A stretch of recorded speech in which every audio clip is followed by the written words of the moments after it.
생활 속 법률 히어로 이승우 변호사의 사건 파일.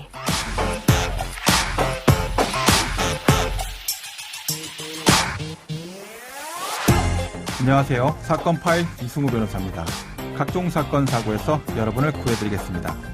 오늘 열어볼 사건 파일은 사기 관련 사건입니다.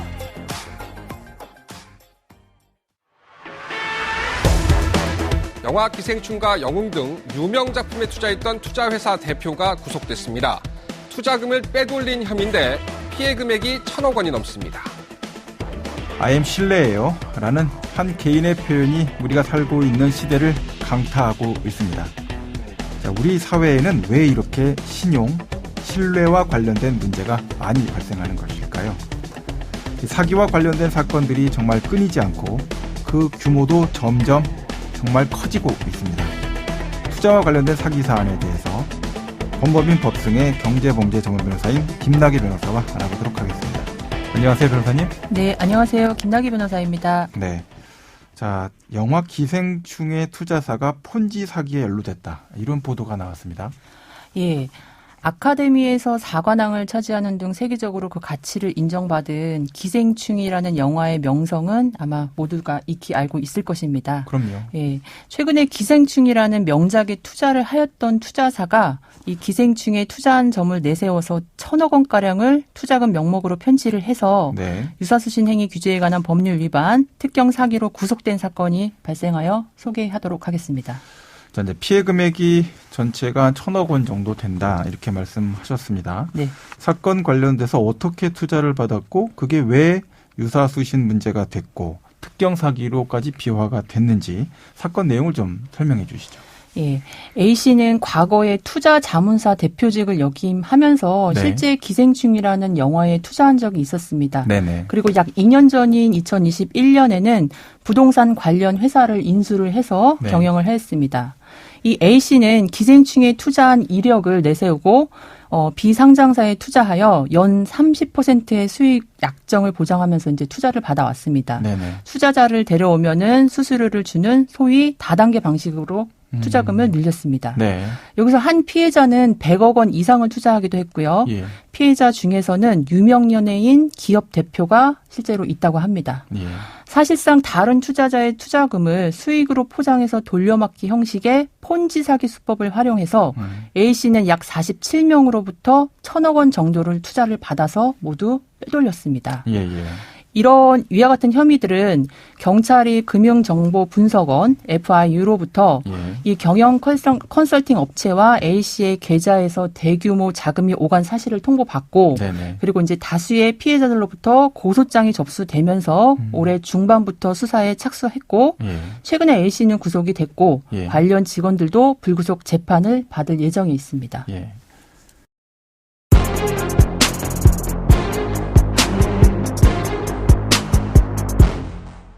자, 여기서 이제 표현상으로 되게 좀 어려운 단어가 폰지 사기라는 단어인데, 이제 청취자분들도 이게 뭔지 정확하게 좀 아시는 게 좋을 것 같고요. 또 폰지 사기가 어떻게 이루어지는지 이 부분에 대한 설명도 좀 필요할 것 같습니다. 예, 폰지 사기는 실제로 이윤이 거의 창출되지 않지만 큰 수익을 기대하는 신규 투자자들로부터 네네. 투자금을 받아서 기존 투자자에게 수익금을 지급하는 방식의 다단계 사기 수법을 말합니다. 예. 투자자들에게 마치 고급 기밀 정보를 공유하는 듯한 분위기를 형성해서 예. 투자를 부추기긴 하지만은 네네. 실제로는 허위 과장 정보에 불과하고 이를 이용해서 실현 불가능한 수익을 보장하는 것입니다. 예.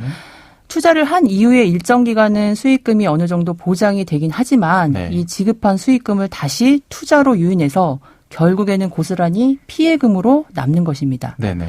사실상 수익금의 출처는 명확하지 않고 신규 투자자들의 투자금이 수익금의 출처라고 볼 수 있고 예.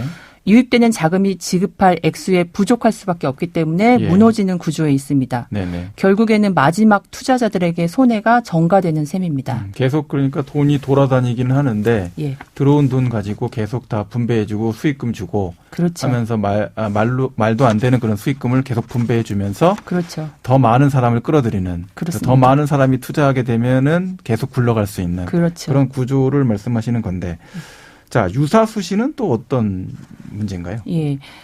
유사시신이란 은행법, 저축은행법 등에 의한 인가나 허가를 받지 않고선 등록이나 신소 등을 하지 않은 상태에서 불특정 다수인들로부터 자금을 조달하는 행위입니다. 네네. 이 유사수신은 고수익을 약정하기 때문에 사기와 함께 문제되는 경우가 많고 지금 이 사건에서도 마찬가지로 유사수신과 특경 사기가 함께 문제된 것입니다. 수신이라는 게 이제 신용을 받아서 돈을 받아서 돌릴 수 있는 권한인데 예. 은행이나 저축은행 같이 네. 수신 자체를 허가받은 기관만 할 수 있게끔 돼 있는데 이제 그거를 임의로 등록 신고 없이 불특정 다수인으로부터 돈 받아서 수신 거래를 하게 되면 처벌받게 되는 사기의 아주 전형적인 그런 패턴을 예, 갖고 있다 이렇게 볼 수 있겠네요. 자, 폰지 사기 피해 금액이 커질수록 피해자도 늘어나기 마련이고요. 자, 이런 사기 피해 당하게 될 위험성은 앞으로 점점 더 많아지는 것 같습니다. 어떻게 대처하면 좋을까요? 예. 이 유사수신 투자 사기는 수많은 피해자와 동시에 공범을 양산하고 있습니다. 네네. 예, 피의자가 동시에 피해자가 되는 것이죠. 네. 이런 경우에 본인이 어떤 위치에 있는지 정확히 알아야 하고 전체적인 구조는 모르면서 투자를 함과 동시에 투자자를 모집해온 경우에 피의자로 입건되지 않고 피해자가 될 수는 있습니다. 네네. 그리고 처벌보다는 피해 회복이 우선이고 예. 고소 전 투자를 권유한 사람에게 피해 변제 의지가 있다면 합의를 통해서 피해금을 변제받는 것이 가장 좋을 것 같습니다. 네네. 경우에 따라서는 피해자들이 집단적으로 비대위를 만들어서 투자 회사의 현 상황에 대한 문제점을 지적하고 네. 고소 진행 계획을 밝혀서 네. 그 중도점, 합의점을 찾기도 합니다. 네네. 그렇지만 위와 같은 상황들이 모두 다 여의치 않다라고 하면은 형사 고소를 통해서 합의를 이끌어내야 합니다. 네. 그 부패 재산 몰수 및 회복에 관한 법률 제6조에 따르면은 예. 유사수신 사건의 경우 국가 차원에서 수사기관이 범죄 수익의 몰수, 추징 보전 후에 예. 피해자에게 환부될 수 있도록 하고 있습니다. 네네. 즉 피해자가 확정 판결을 받기 전에 재산을 함부로 은닉하거나 소비하지 못하도록 하고 수사기관이 상위 그 피해자를 잡아서 범죄 수익을 환수해서 피해자들에게 환부를 해주는 것입니다. 네네. 그렇기 때문에 유사수신으로 문제가 되었다라고 하면은 신속하게 고소를 해야 할 필요성이 있습니다. 본인이 중간에서 일부 또 뭐 가해자가 되시는 경우들도 있다 하더라도 일단 큰 피해를 입은 상태가 될 그렇죠. 수 있기 때문에 예. 그럴 때는 신속한 고소가 필요하다 이런 말씀으로 들리는데 자 이런 폰지 사기나 투자 사기를 예방하려면 어떻게 하면 좋을까요? 예. 고수익 원금 보장과 같은 자극적인 단어들이 사실 많이 등장을 하는데요. 네네. 이 단어들이 나올 때는 의심부터 하셔야 하고요. 저도 이거 많이 의심했었었는데 네. 네. 그 가상화폐, 암호화폐 투자해갖고서 몇 배씩 버신 분들이 워낙 세상에 많아지다 보니까 네. 진짜 그런 거 있나 보다. 예, 그럴 수도 있습니다. 이런 생각을 좀 많이 하게 됐는데 또 네. 어떻게 좀 더 확인하면 좋을까요? 그 수익 창출의 원천이 어딘지를 꼭 확인을 하셨으면 좋겠습니다. 네네. 실제 물건 판매나 서비스가 이루어지는지 그리고 해당 사업들이 현실성이 있는지 네. 실체가 있는지 꼭 확인을 하셔야 합니다. 네네. 실제 판매 행위 등의 그런 사업들이 이루어지지 않으면서 예. 투자가 이루어졌다면은 이거는 네. 애초에 사기가 되기 때문입니다. 강남에 있는 그런 멋있는 사무실에 가서 보고 확인하면 그 확인한 거 아닙니까? 겉에 외관만 보고 확인하실 게 아니라 네네. 조금 더 자료 요구라든지 예. 실체적인 부분을 깊숙하게 조금 더 확인을 하셔야 되겠죠. 영문계약서 막 왕창 주고 이렇게 멋있는 그래픽 들어가 있는 자료들 보여주고 하면 그런 거 보면 믿을 수밖에 없지 않을까요? 글쎄요. 그 오히려 외관을 화려하게 장식해서 하는 부분이 있다라고 하면은 더 의심을 해보시는 게 맞지 않을까 싶습니다. 오히려 나한테 왜 이렇게 좋은 기회를 그렇죠. 이런 좋은 조건으로 제공을 해주는 건가? 그렇죠. 이런 부분 한번 생각해 볼 필요가 있다. 이런 네. 말씀을 드립니다. 계속 설명해 주시죠. 네. 그리고 금융감독원 홈페이지에 투자 제안을 한 회사가 금융회사로 등록되어 있는지 확인을 해보셔야 합니다. 네네. 그 대부분 가까운 지인들로부터 투자 권유를 받아서 낭패를 보는 경우가 사실 상당히 많습니다. 네, 그렇죠.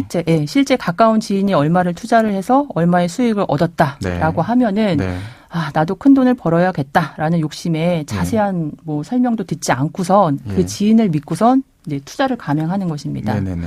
결국에 투자 소개 및 권유를 한 그 지인을 고소해야 하는 비극적인 상황에 이르는 경우도 있습니다. 친족 상돌에 문제될 수 있어서 빨리 오셔야 되겠네요. 네. 6개월 안에 고소 안 하면 고소권 없는 경우들이 많잖아요. 네. 예. 네.